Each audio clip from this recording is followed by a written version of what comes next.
The Lion and the Mouse, written by Elena Estigarribia.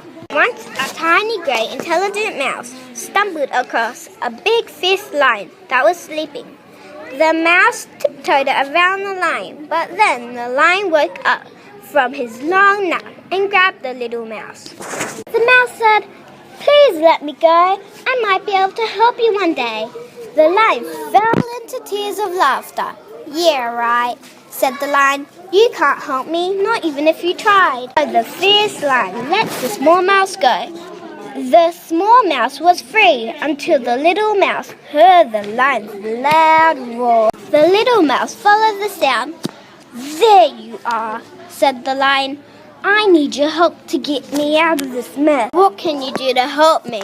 said the lion. "I can gnaw on a net," replied Mouse.